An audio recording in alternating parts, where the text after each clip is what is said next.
Welcome, everybody. I am, as Joe said, the interim CEO. Olivia is currently on maternity leave.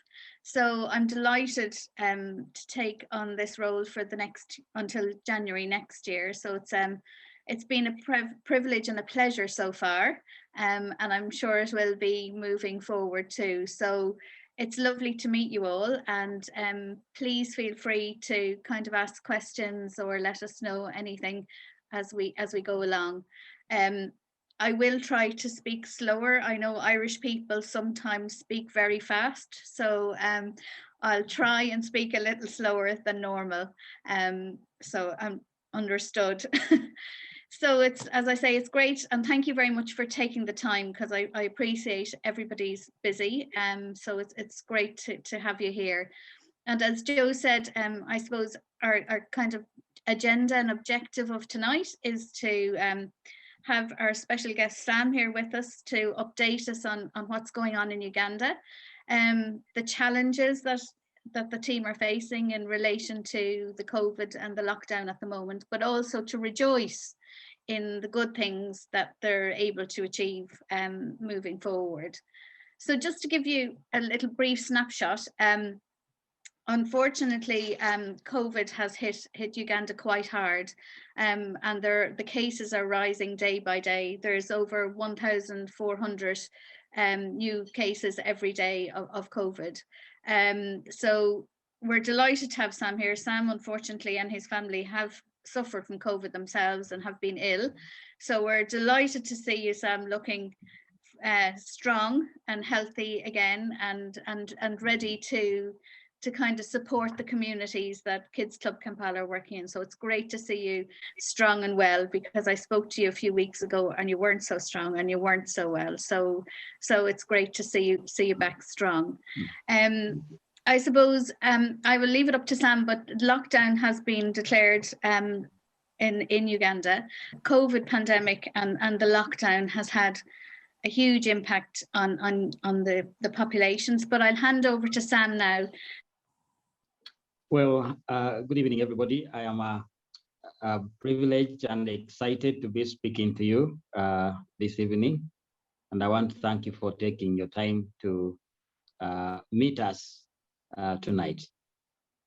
Well, as you have heard, the situation in Uganda is not really good. During the first lockdown, we managed to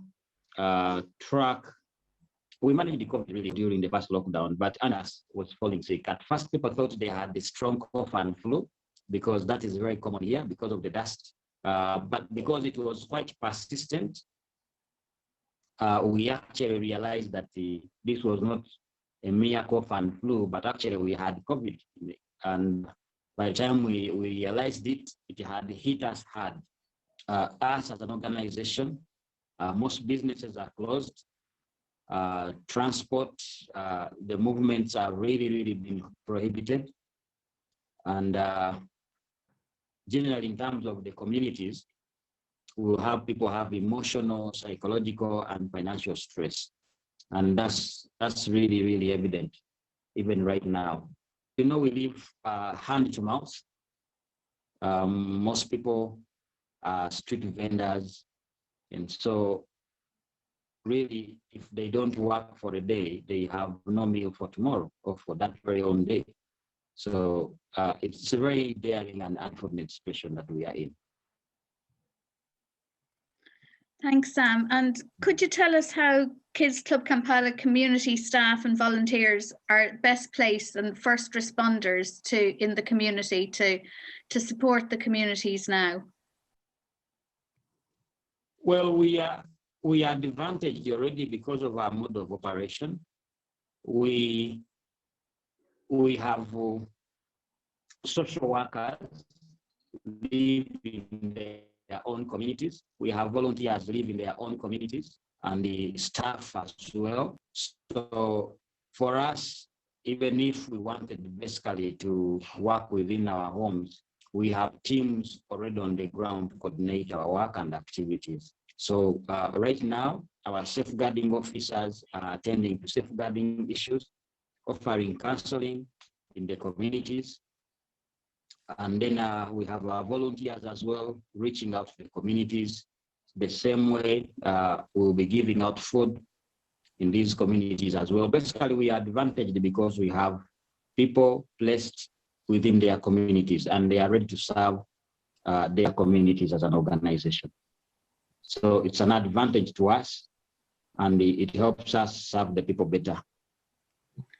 So here are just some of the photographs from Joe of some of the work that has happened in Kampala at the moment. Here are some of the women and men doing their sewing. And some more sewing and knitting machines, and obviously COVID secure with their masks and making more masks. And yes, I think, so we have had. Yeah, you tell us this story. We have had to reduce on the numbers, especially for the skilling project. So you can tell that we used to have a class of about 15 women, but now we have a class about 6 to 7, and to have enough space and follow the standard operating procedures. Working out well, and we have also negotiated with the authorities on it.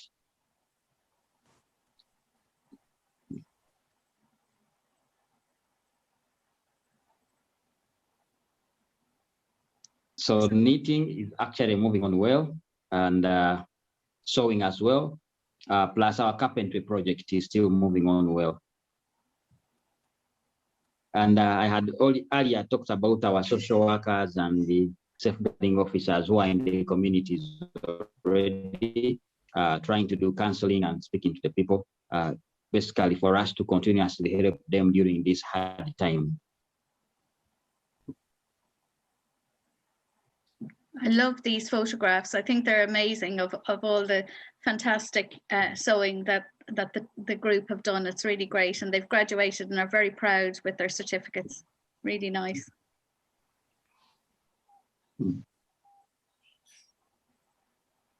Getting back to some of those issues, Sam, can you tell us an example of what might happen to the children and families during this time if Kids Club Kampala wasn't there to check in on people and support people? Well, like I hinted on it earlier, the communities in general are being faced with emotional, psychological, and financial stress. And usually what happens with this kind of stress is that it's always transferred to our partners or our kids. So you find there are unnecessary wars, unnecessary fights. For example, because there is lack of food, because emotionally they've been affected, this effect is always transferred to other people that we are living with in our homes. For now, we know these communities are lacking food, and as an organization, we are working so hard to establish our food banks, provide meals to reduce on their financial burdens and stress. But also on the other hand, for example, today, Beatrice, one of our head for a welfare project for abandoned children, drove deep into the village to help rescue a child. His dad beat him and broke his hand. Really, I had, I think I'd even put a picture on Facebook. The real dad broke his hand. It's a very daring and terrible situation. We managed to work with the police. The police can't keep the child. The police cannot even take the child for treatment. So all these costs have been transferred to us as an organization. So we have taken in the child, but also we have taken on the costs to treat this child. So such things are actually bound to increase. A little more of domestic violence is going to increase during this time. we are seeing the police calling us all the time to go and pick more children. As a matter of fact, we are already filled up at the home. So these effects and more are likely to increase. And even as a country, I think when the lockdown is eased a bit, we might have a lot of theft and the breaking in people's homes, because there are people who think that would be the only way they can survive. Thanks, Sam. And I think for me, the message is that we have lots of safety nets here in the UK or wherever in this, you know, we have people to help us. We have good health system. You know, there are safety nets here to help us, but it seems like in Uganda there are very few safety nets. And to be honest, it seems like Kids Club Kampala is providing that support, reaching out to communities, being there when communities need them, not just about food, not just about emotional support, but just being there for communities when they can. And just the fact that the community volunteers are within the community, it seems like Kids Club Kampala are the first responders and the support mechanism within communities to help. Would that be fair to say, Sam? Yes, definitely.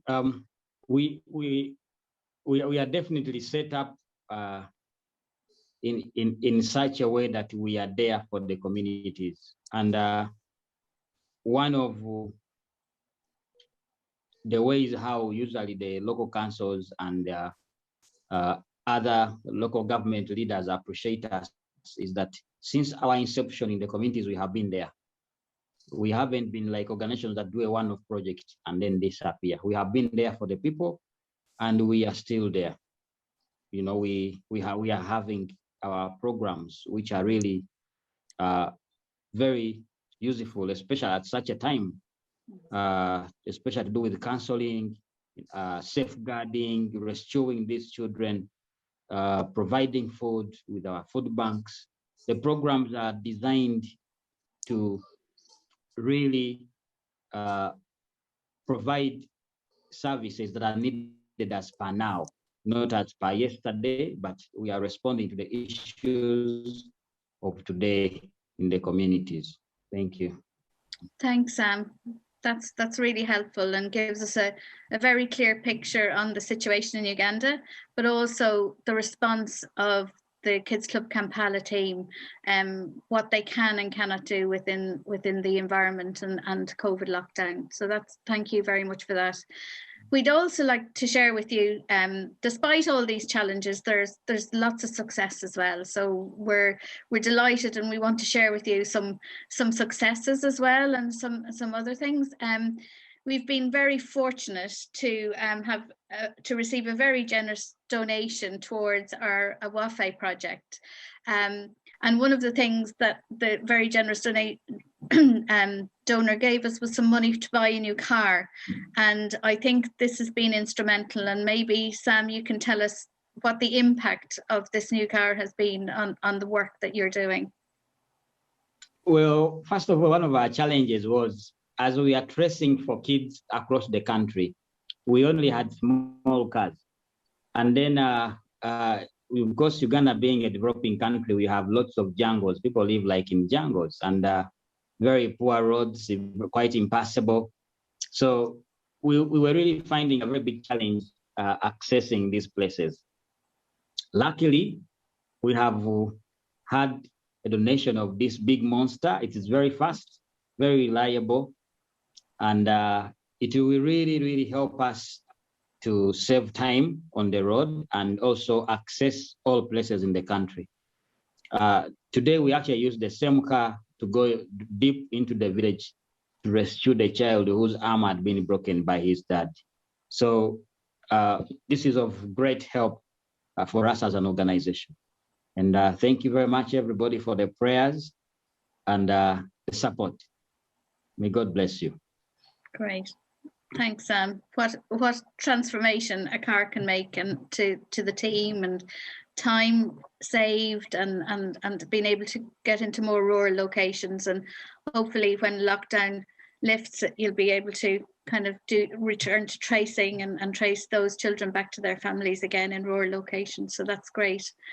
also we've received some funding as well to secure some more land, which is very close to the Awafe home, 1 acre of land, which will be absolutely crucial for growing crops and supporting food production near the Awafe home.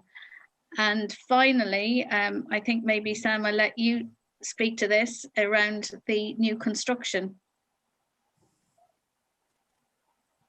Yes, one other challenge that we have had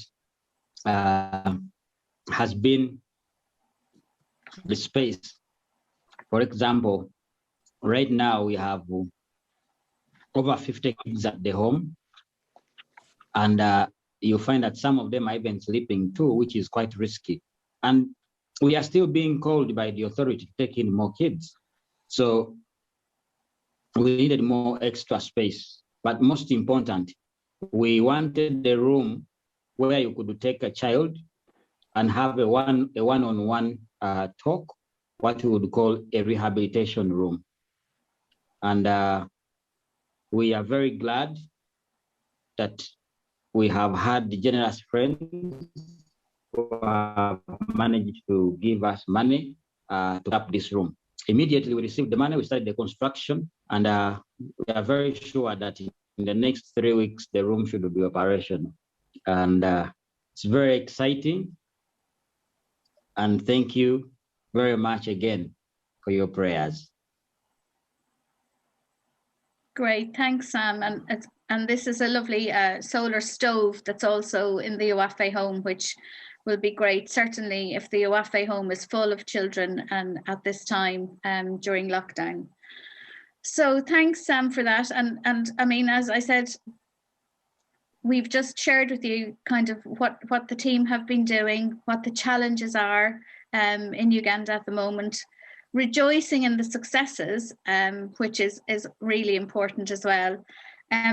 But maybe, Sam, it would be really interesting for us to hear from you. Well, where are we now, and what's going to happen in the next 42 days? What do the team plan to do to be able to do during lockdown and moving forward?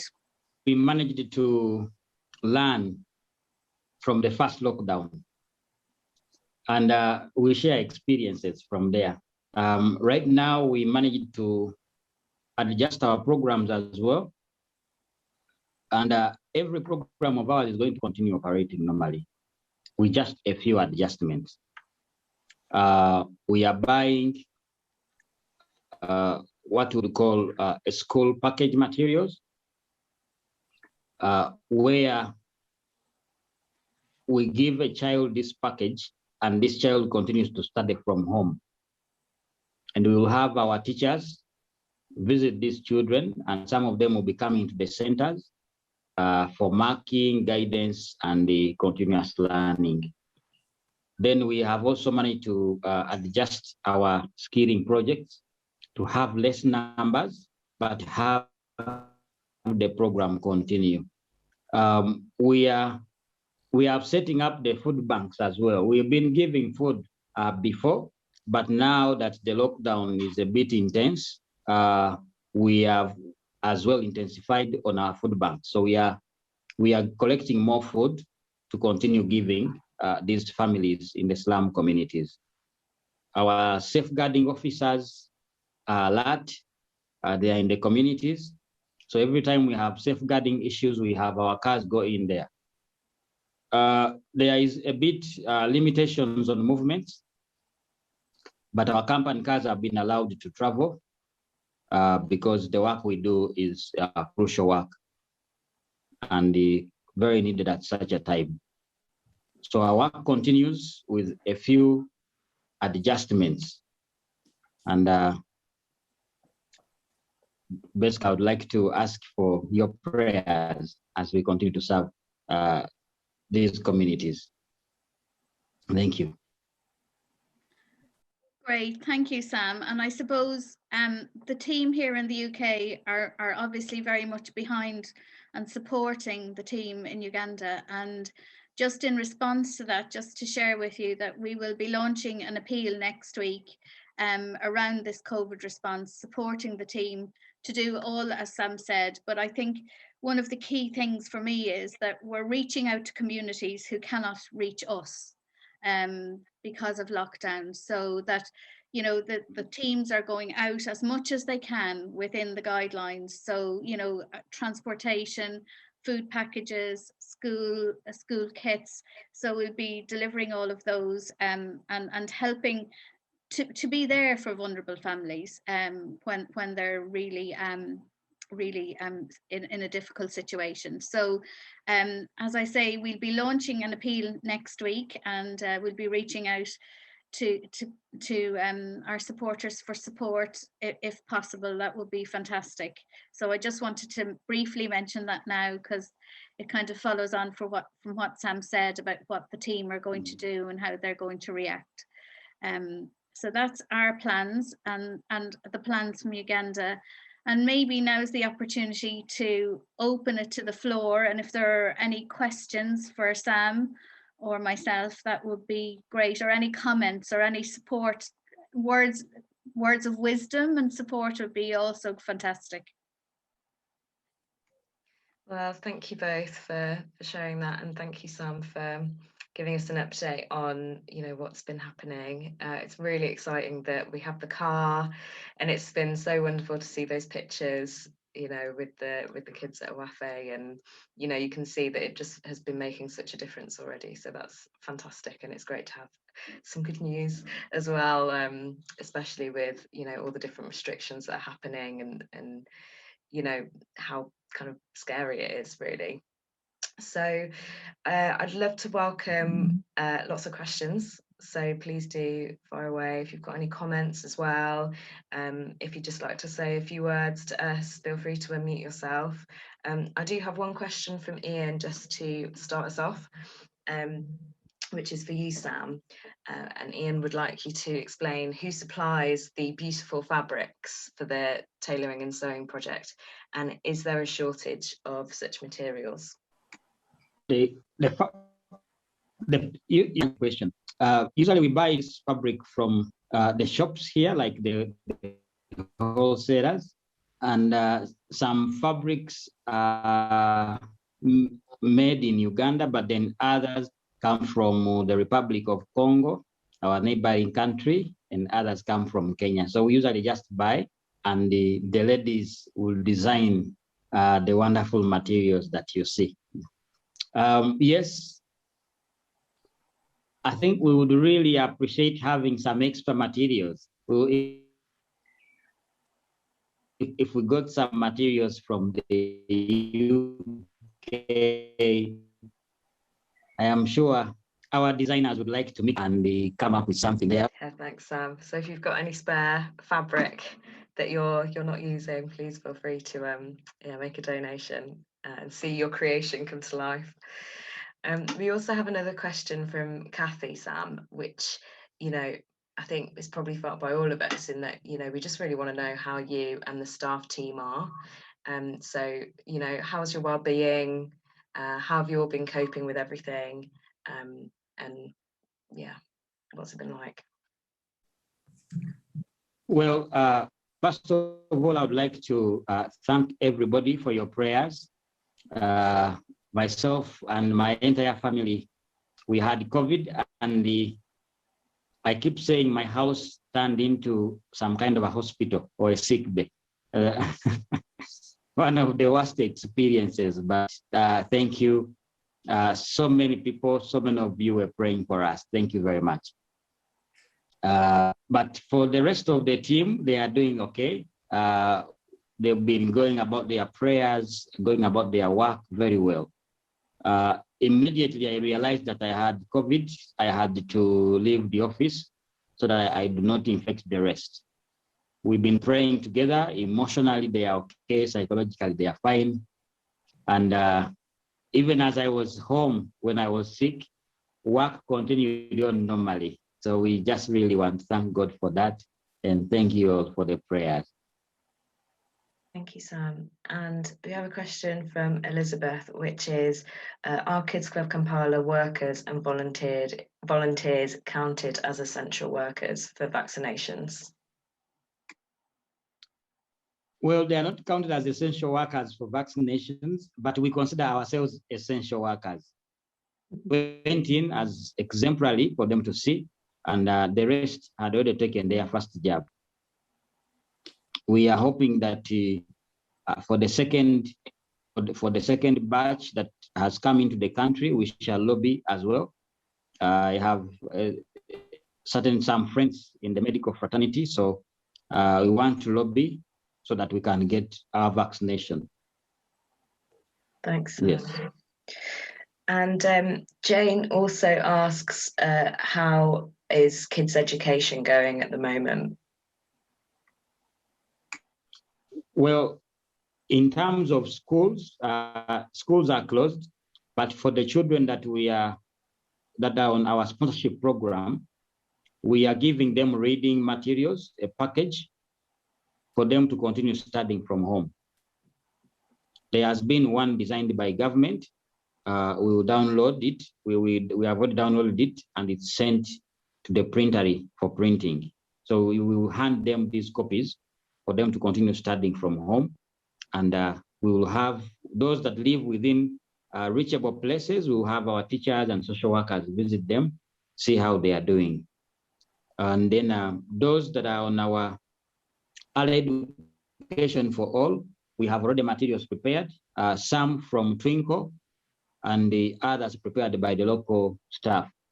So it's being prepared for them to continuously study from the communities. We don't want them to miss out because of this season. Thank you. Thank you, Sam. And we have a question from Chris, who asks, just thinking of the future, do you have any new projects in mind at the moment? Wow. Thank you very much for the question. Well, for now, we wanted to first establish, especially the WAFE project, because it's not. We want really to first consolidate on the project that we have established before we can move on to any other new project. For a WAFE project for abandoned children, we actually need some more staff. We need to put some extra cottages so that it can function well as a project. So we really want to first consolidate for now, especially that the times are also hard. We don't want to think of new projects in such a time. But thank you very much. It's also another opportunity for us to think further. Thank you. Thank you, Sam. And Ian asks, what is happening with school exams during this period of reduced education? Well, we do not have exams as per now. We will have more individual assessments. We do not have exam. Even as a country, all exams are suspended during this time. Just wanted to kind of say some of the things that we have going on kind of in the UK at the moment that you can get involved with. So we do have Miles in Their Shoes, which starts on Sunday. So we recommend that you sign up before Sunday if you'd like to be involved. We've already got quite a big KCK team of about 20 of us, but we could always do with a few more people. So if you haven't heard of it before, the idea is that we will virtually travel from our office in Birmingham in the UK all the way over to Kampala in Uganda. And there are 13 milestones along the way where you can kind of get a little snapshot of what it might be like to be a child living in Uganda at the moment. So it's 5,567 miles. I think I got those numbers in the right order. And you can walk, run, cycle, roll, skateboard, I don't know, whatever you like. And it is a fundraising challenge as well. So the aim is to raise some money and to learn a bit about what life might be like for a child living in the slums of Uganda at the moment. So there's that you can get involved with, and I think Jess has just put the link in the chat, so feel free to have a look at that. We also are taking teams, so if you have a group of buddies or family members or even your workplace that would like to get involved, please do just drop me an email, and I'll put, Jess, if you could put my email in the chat as well, that would be brilliant. You could also support our appeal. So as we said, we will be launching that probably on Thursday. We're just getting kind of bits and pieces together for that. And it will be focused on our response during this kind of third wave that we're experiencing at the moment. So please do keep your eyes out for that. If you are on our mailing list, then you will receive lots of information next Thursday. If you are not on our mailing list, then Jess is going to put a little link in the chat below so that you can hopefully join and hear some more information once we have that together. So I think that's all that we had to update you on, really. Different ways to get involved. If you do have any further questions, I'll just give you another minute or two to ask those. But otherwise, it's just what Sam was saying, really. Please just keep us in your thoughts and in your prayers, particularly, you know, the Ugandan team who are just working so tirelessly to deliver these essential services to so many vulnerable families and children. And, you know, they're doing an absolutely incredible job. So please do keep them in your thoughts, keep them in your prayers, and yeah, we'll keep updating you about the situation and more project updates and how our team are just doing a wonderful job, really, of looking after the people that need it the most. Sam, Linda, if you want to say any final words or comments, that would be great. No, thanks, Joe, and thank you all for being with us tonight. It's been, as I say, a pleasure and a privilege, and I suppose I just want to say a big thank you to Sam and the team in Uganda for all the fantastic work that they're doing in a really, really challenging, difficult environment. We're doing all we can to help, and I think what's key to all of this is the staff and the commitment of volunteers and the Kids Club Kampala staff.